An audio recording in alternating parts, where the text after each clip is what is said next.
5 surprising ways the mind influences the body, and vice versa. It is a mistake to think of our mind and body as separate entities.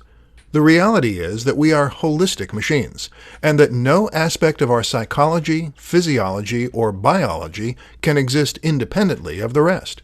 Your mood is tied to your physiology, and your physiology is tied to your mood. This is part of what makes the mind so powerful. It controls not only our thoughts, but also our body. Here are some surprising examples. 1. Your mind can boost your immune system. If you are positive, jolly, and surrounded by people who love you, then you are actually more likely to overcome illnesses. It turns out that stress suppresses the immune system, whereas happiness hormones can reinforce it. 2. Stress changes your children. Stress changes your biology in many ways. It can even change the way that certain genes are expressed, and that means you can pass those changes on to your children. Surprisingly, if you are very stressed when you conceive, your children are actually less likely to be stressed in life. 3.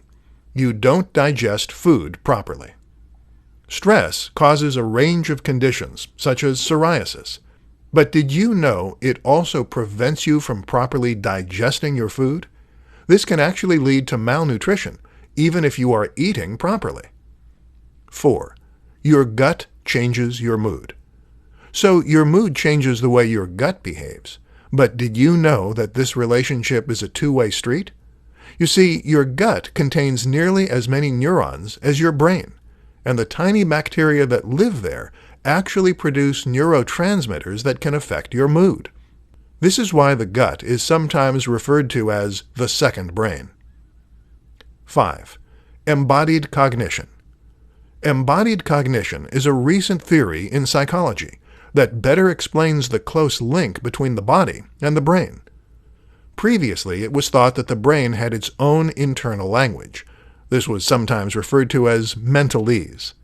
The idea was that whenever someone said something to you, your brain would translate that into mentalese so that you could understand it. But now it is thought that the way the brain understands things is by visualizing those things. And that happens by lighting up areas in the brain as though you were doing those things. So if I told you about a walk I took through the woods, you might visualize yourself walking through the woods. Perhaps feel the wind on your neck and the leaves crunching underfoot. The brain doesn't work without the body, and vice versa.